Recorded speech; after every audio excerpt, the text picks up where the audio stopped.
Selamat pagi Bu Ros, selamat pagi teman-teman semua. Saya Gloria Ananda Widyasari dari Universitas Katolik Widya Mandala Surabaya, bersama dengan teman saya. Hari ini kami akan mempresentasikan mengenai pendekatan model pembelajaran Montessori dan High School. Materi hari ini kami akan bagi menjadi dua, yaitu pendekatan model pembelajaran Montessori dan pendekatan model pembelajaran High School. Yang pertama-tama kita akan mempelajari terlebih dahulu model pembelajaran Montessori. Jadi pengertian dari model pembelajaran Montessori adalah, jadi dalam buku yang berjudul Metode Montessori, Panduan Wajib untuk Guru dan Orang Tua Didik PAUD atau Pendidikan Anak Usia Dini, menjelaskan bahwa metode Montessori adalah metode pembelajaran yang berfokus pada periode sensitif di bidang antropologi, psikologi, dan pedagogi yang mengasumsikan mengenai pertumbuhan, perkembangan, dan pendidikan anak. Juga tentang konsep tentang watak alami anak sebagai seorang pembelajar.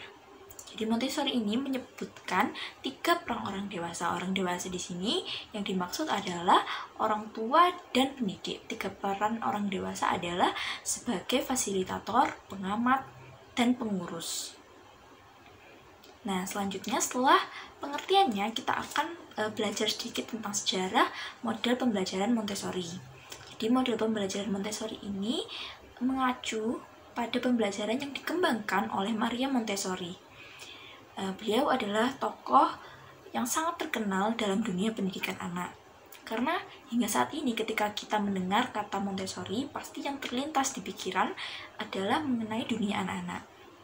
Maria Montessori merupakan seorang dokter wanita pertama di Italia, yaitu pada tahun 1870.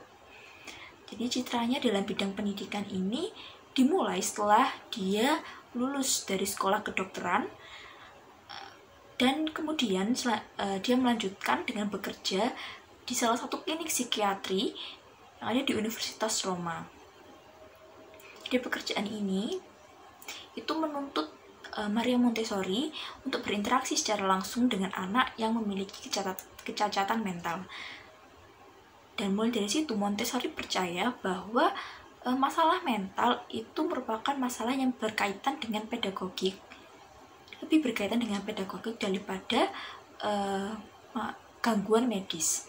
Jadi ia turut membantu orang yang cacat mental melalui pendidikan. Dan pemikiran Maria Montessori ini sangat membantu dan memberi sumbang asi yang sangat besar dalam pengembangan kemampuan anak yang memiliki kecacatan mental. Jadi pemikiran Montessori ini akhirnya ditindaklanjuti dengan didirikannya Children's House di daerah-daerah kumuh yang ada di Roma pada tahun 1907. Dan metode pembelajaran Montessori ini meyakini bahwa pendidikan itu sudah dimulai ketika anak itu lahir. Jadi sejak awal itu anak tuh pendidikannya tuh sudah dimulai. Jadi metode Montessori ini mempunyai landasan pemikiran bahwa tahun-tahun awal seorang anak ini mempunyai sensitive periods atau masa peka. Jadi potensi yang ada dalam diri anak ini akan mati dan tidak akan muncul lagi apabila ketika ada kesempatan berkembang dan waktunya untuk berkembang itu tidak langsung difasilitasi, tidak langsung diasah.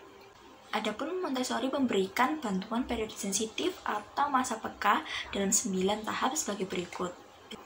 Pada usia mulai dari lahir hingga umur 1,5 tahun, perkembangan anak yaitu masa penyerapan total, lalu perkenalan dan pengalaman dengan panca inderanya.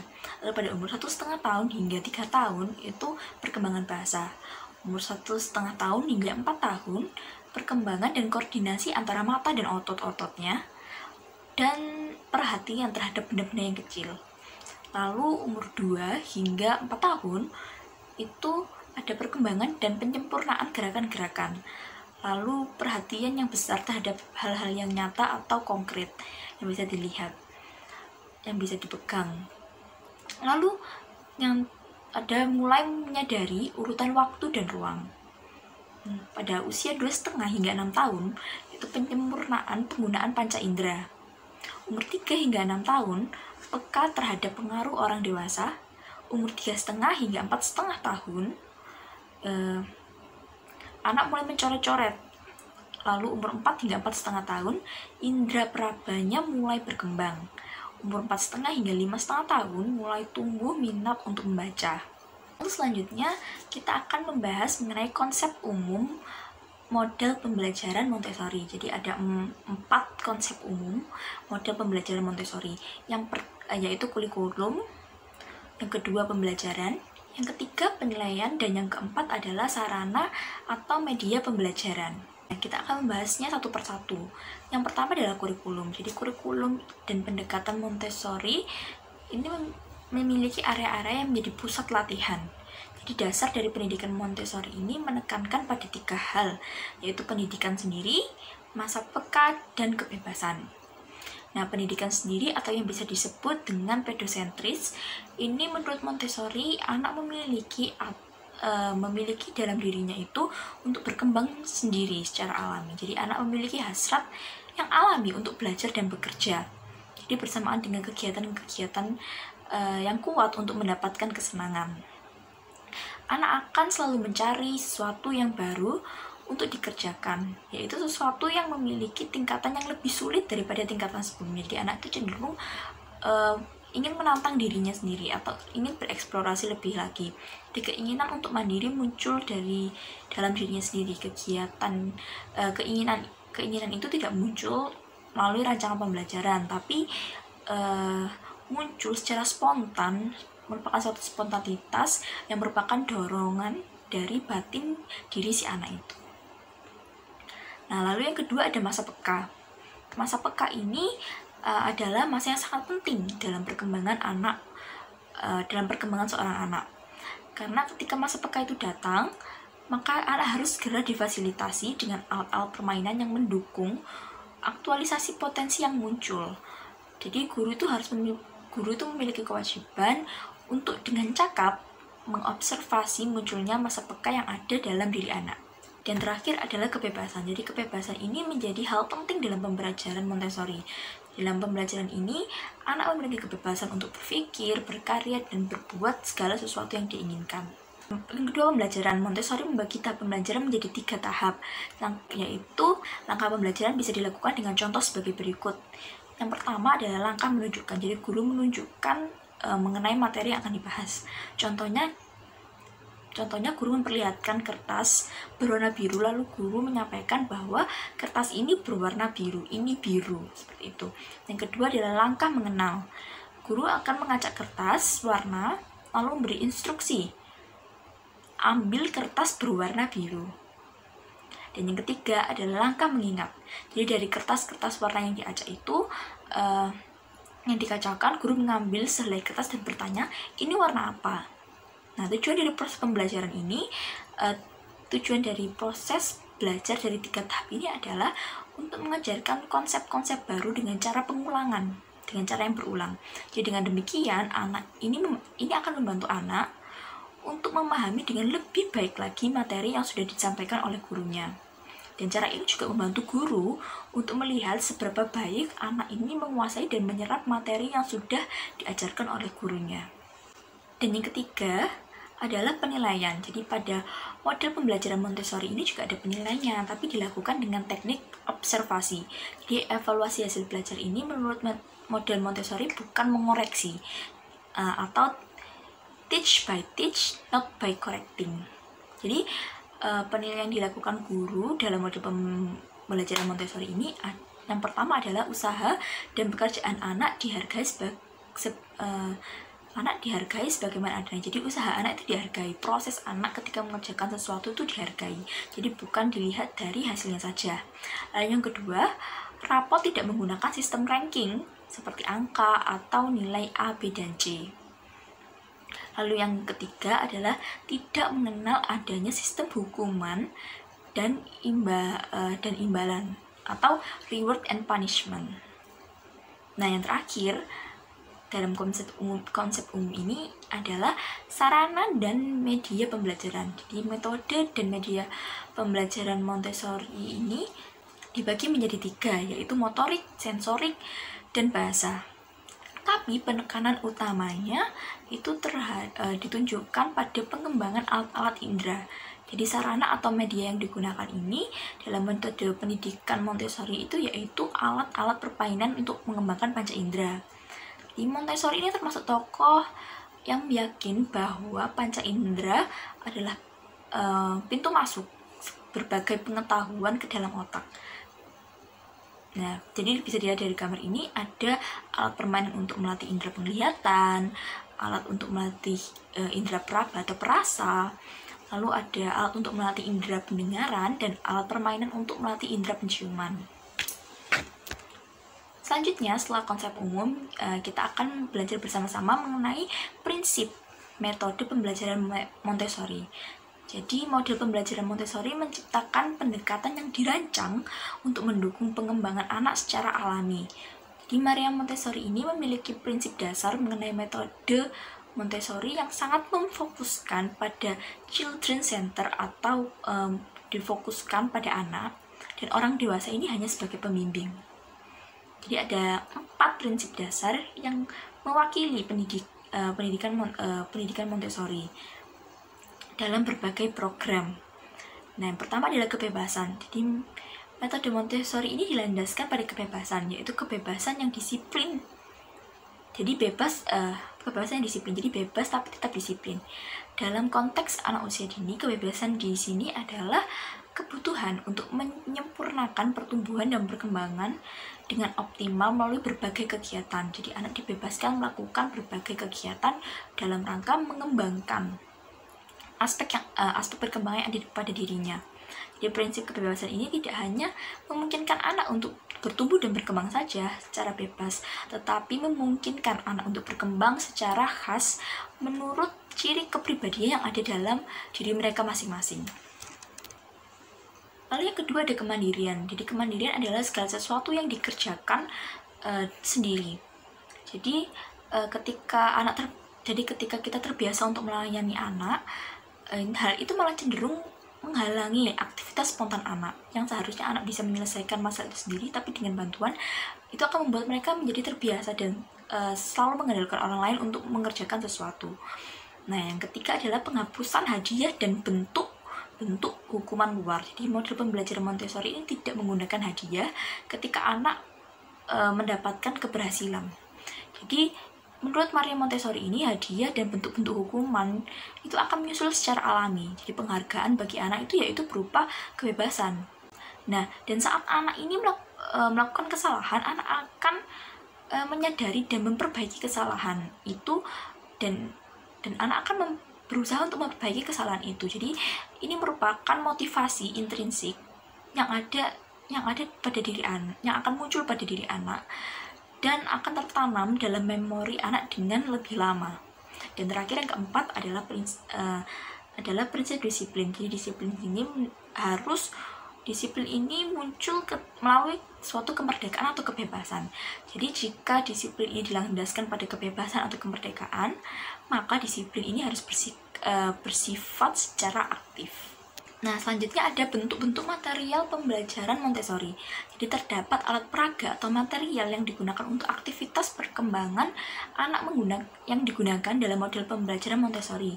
Yaitu ada aktivitas praktik sehari-hari, aktivitas sensori, aktivitas matematika, aktivitas bahasa, dan aktivitas budaya. Nah, seperti apa sih contoh aktivitas dan material atau alat peraga yang digunakan? Kita akan bahas satu-satu. Yang pertama adalah aktivitas praktik sehari-hari. Jadi aktivitasnya yaitu kegiatan sehari-hari seperti berpakaian, membersihkan mainan, memakai sepatu, mengancingkan baju, dan lain-lain. Material atau alat peraganya yaitu tali sepatu, sapu, baju, dan lain-lain. Yang sesuai dengan aktivitas yang akan dilakukan.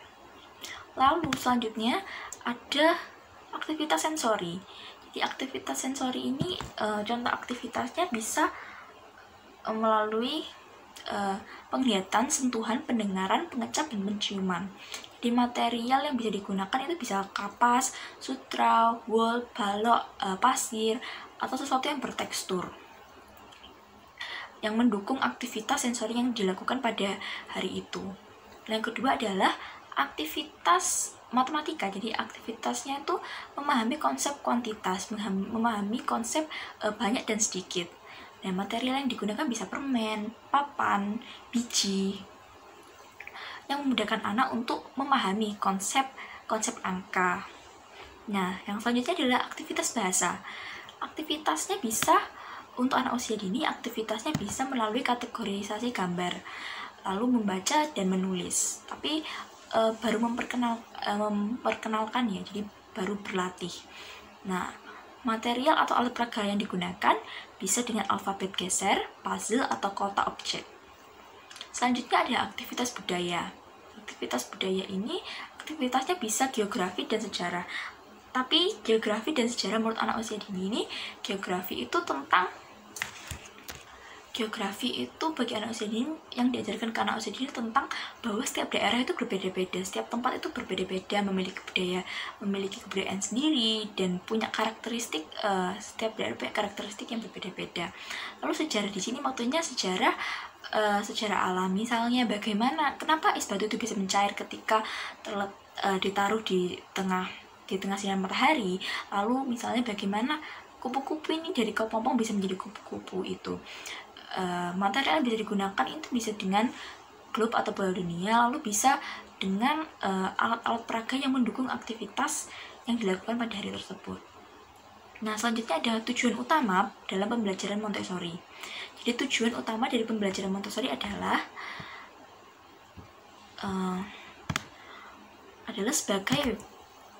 tujuan utama dari pembelajaran Montessori adalah sebagai pengantar prinsip agar anak-anak itu dapat masuk ke jenjang pendidikan yang lebih tinggi dengan persiapan yang lebih matang, dan hal itu dimulai dari usia prasekolah. Jadi Montessori mempersiapkan hal tersebut. Lalu tujuan lain dari pembelajaran Montessori adalah yang pertama, membantu orang tua dan guru untuk menerapkan pola pengajaran yang efektif bagi anak. Dan yang kedua, membantu anak didik dalam mengembangkan tingkat intelektual, psikomotor, dan afektif yang ada pada diri mereka. Lalu yang ketiga, membuat anak dapat berkembang sesuai dengan periode perkembangannya saat mereka mulai peka terhadap tugas-tugasnya. Lalu selanjutnya, mengajarkan pada anak cara belajar yang efektif dan optimal melalui permainan. Lalu yang selanjutnya adalah mengembangkan keterampilan yang menekankan pada pentingnya anak bekerja bebas dan dalam pengawasan yang terbatas. Lalu selanjutnya, anak diajarkan untuk dapat berkonsentrasi dan berkreasi. Dan yang terakhir adalah anak dibiasakan untuk memilih sesuai dengan keinginan dirinya sendiri. Selamat pagi semua, saya Winona Octavia dari PG PAUD. Nah, di sini saya akan menjelaskan tentang pengertian model pembelajaran high scope. Nah, pengertian model pembelajaran high scope yaitu high scope beranggapan bahwa anak belajar berdasarkan interaksi pribadi dengan ide-ide, pengalaman langsung, dan objek fisik serta pemikiran logis. Nah, pendekatan ini juga memberikan waktu kepada anak untuk bermain secara berkelompok. Pendekatan high scope juga merupakan pendekatan yang berusaha menciptakan teknik dan strategi pembelajaran dalam berinteraksi dengan anak sehingga anak dapat berpikir secara mandiri dan dapat memecahkan masalahnya sendiri. Nah, kemudian ada kurikulum dari pembelajaran high scope. Nah, kurikulum itu sendiri, high scope mengembangkan kurikulum yang melibatkan anak sebagai pembelajar dan perencanaan aktif. Nah, di sini guru itu hanya berperan sebagai fasilitator dan membimbing dalam menyiapkan kelas dan bahan-bahan yang akan digunakan anak dalam merencanakan kegiatan atau beraktivitas. Nah, kurikulum high scope ini membantu anak atau anak prasekolah menjadi lebih bebas dan mandiri bertanggung jawab, dan menjadikan pembelajar yang percaya diri. Nah, dalam pembelajaran high scope ini, anak-anak dilibatkan untuk secara aktif dalam pembelajaran melalui penggunaan berbagai alat permainan yang ada. Kemudian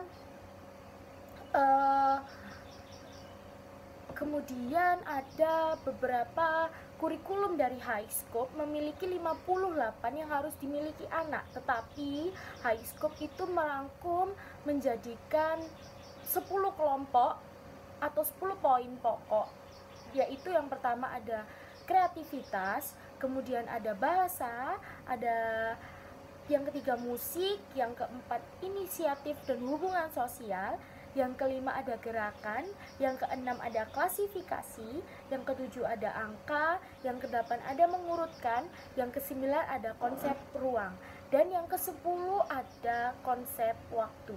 Nah, kemudian dari pembelajaran high scope ini, secara rinci lingkungan pembelajaran ini harus memiliki kriteria, atau kurikulum high scope ini harus memiliki kriteria antara lain.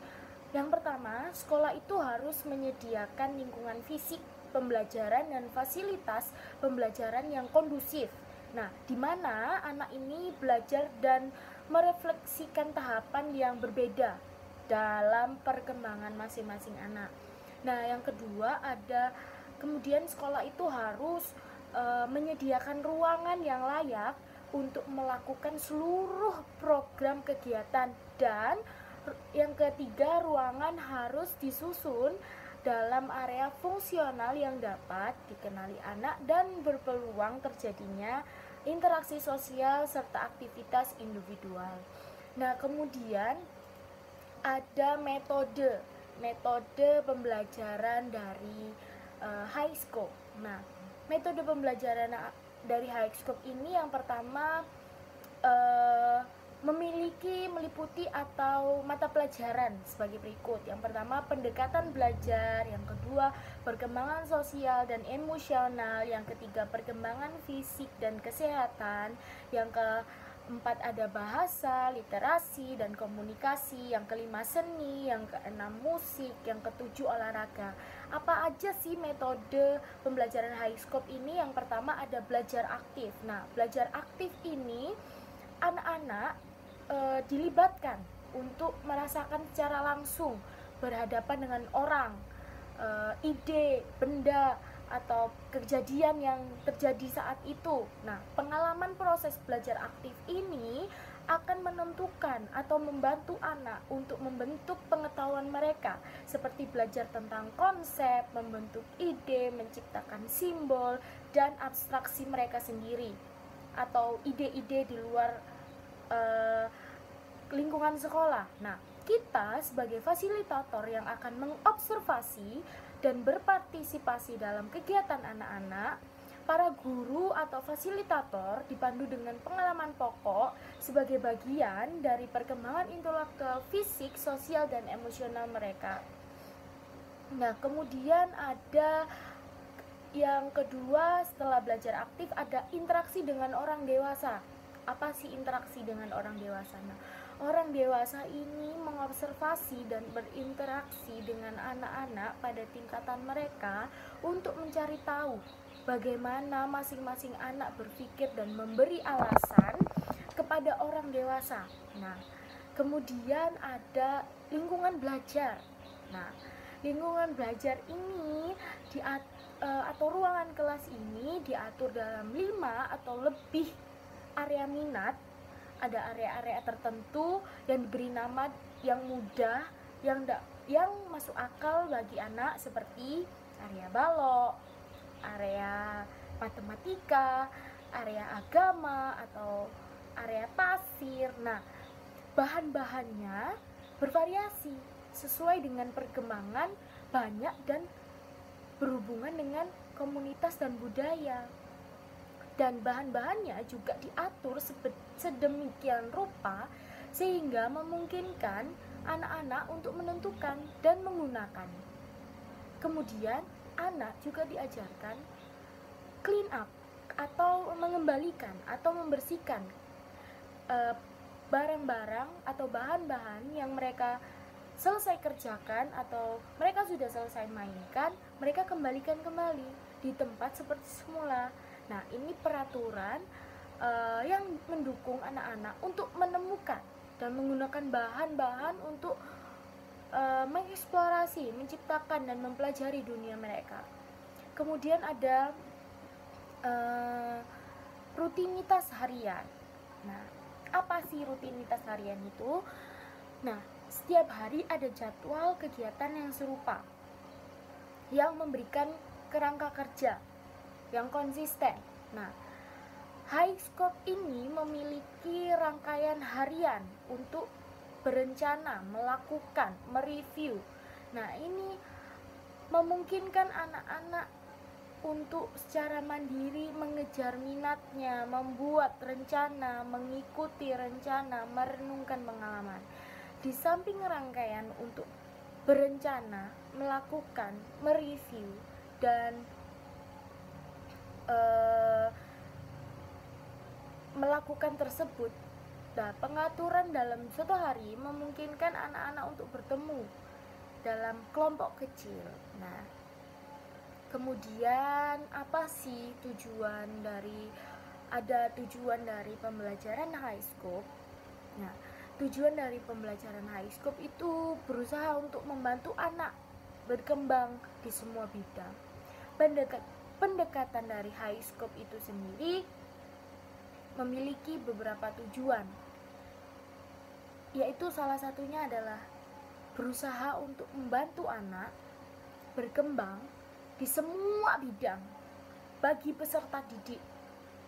Nah, dapat belajar melalui keterlibatan aktif dengan orang-orang, bahan, peristiwa, dan ide untuk menjadi mandiri dan bertanggung jawab dan percaya diri, sehingga siap untuk sekolah dan hidup serta belajar merencanakan banyak sekali kegiatan mereka sendiri, dan kemudian membawa mereka keluar dan berbicara dengan orang lain tentang apa sih yang mereka lakukan dan apa sih yang telah mereka pelajari untuk mendapatkan pengetahuan dan keterampilan di bidang akademis, sosial, dan fisik yang paling penting.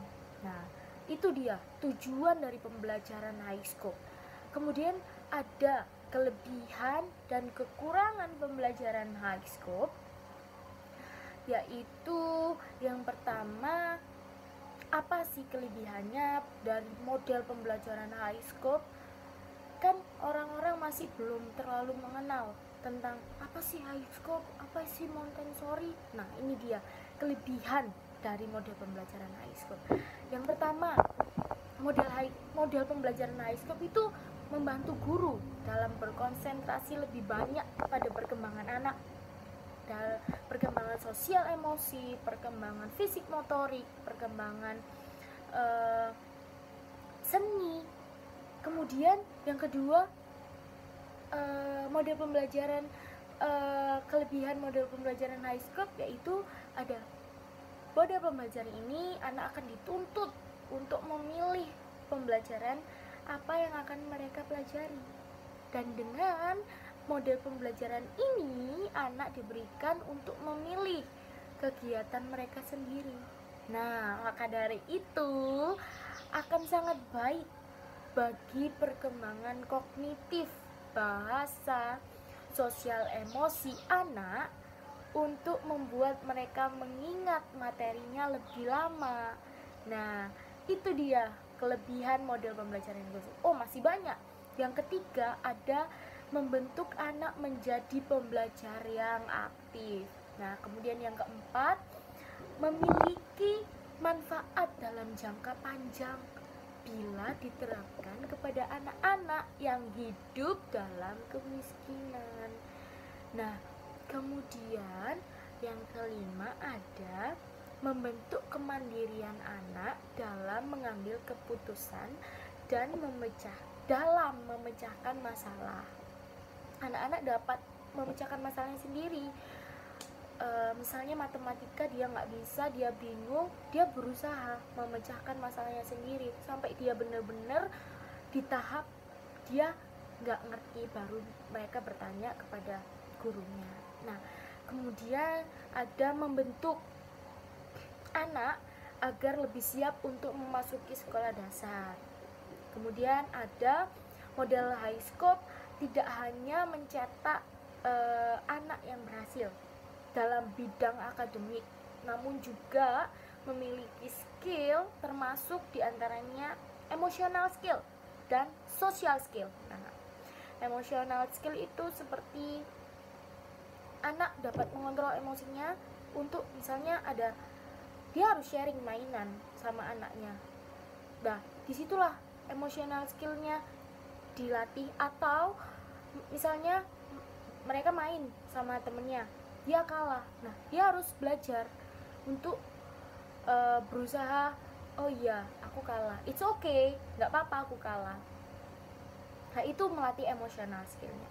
Kemudian ada kerjasama yang erat antara orang tua dan anak, sehingga memaksimalkan perhatian yang mendukung tumbuh kembang anak. Nah, itulah semuanya kelebihan dari model high scope. Kemudian ada kelebihan dari Montessori. Mungkin sudah dijelaskan sebelumnya, saya hanya menjelaskan singkat. Ada beberapa kelebihan model pembelajaran Montessori, yaitu konsep-konsep pendekatan Montessori dapat diberikan pada anak dari berbagai latar belakang dan kondisi yang beragam. Kemudian kemudian berhasil menghasilkan konsep dan material atau pendidikan yang sistematis dan operasional sesuai dengan tahapan perkembangan dan kemampuan anak. Nah, kemudian memiliki laboratorium sekolah dan sistem penyelenggaraan yang terkontrol terhadap seluruh sistem pendidikan Montessori, dan kemudian ada mengeluarkan panduan-panduan yang tentang sistem pembelajaran di sekolah Montessori, kemudian menggabungkan anak dari berbagai usia yang berbeda akan membentuk sikap menghargai, menghormati, dan imitasi sikap dan saling membantu kepada anak. Nah, itu semua adalah kelebihan dari high scope dan Montessori. Kemudian kekurangan, pasti mereka semuanya sekolah atau model pembelajaran memiliki kekurangan dan kelebihannya sendiri-sendiri. Nah, ini adalah kekurangan dari model pembelajaran high scope. Yang pertama, dalam model pembelajaran high scope ini, anak dan guru adalah mitra kerja dalam artian tidak ada pendidikan moral dalam menghargai guru. Nah, kemudian yang kedua, guru harus kreatif, harus inovatif, harus memiliki karya-karya yang banyak sekali untuk menciptakan suasana yang dapat mendorong anak, siswa untuk lebih aktif, ya, dan agar anak tidak bosan melulu untuk mengerjakan aktivitas yang itu saja. Nah, itu adalah kekurangan dari model pembelajaran high scope. Kemudian ada kekurangan model pembelajaran Montessori, yaitu ada terlalu bersifat perseorangan sehingga memerlukan rasio perbandingan antara guru dan murid yang kecil. Nah, yang kedua, memerlukan media pembelajaran yang sangat beragam, sangat-sangat beragam, serta harga material yang sangat mahal, sulit terjangkau oleh sekolah-sekolah umum. Nah, itu kekurangan dari model pembelajaran Montessori. Ada juga yang ketiga, pelatihan penyelenggaraan konsep pendidikan Montessori sangat mahal bagi guru-guru di sekolah umum. Nah, kemudian kesimpulannya di sini, model high scope memberikan kebebasan kepada anak bahwa sekolah bukan hanya mencetak anak yang sukses secara akademik, teknik, tetapi juga memiliki skill, melatih kemandirian dan menumbuhkan rasa percaya diri kepada anak. Nah, program Montessori itu juga didasarkan pada ide asli dari Maria Montessori, bahan dan metode yang dirancang untuk memenuhi kebutuhan dan children improvised di Italia. Nah, metode Montessori ini adalah model kurikulum yang kedua dibuat tegas untuk pendidikan awal di Amerika Serikat. Saat ini terdapat variasi yang luas dan interpretasi dari prinsip-prinsip Montessori. Terima kasih. Mohon maaf jika saya ada salah kata. Mohon maaf jika saya banyak kekurangan saat menjelaskan. Saya Winona Octavia dari Fakultas PG PAUD. Selamat pagi. Terima kasih.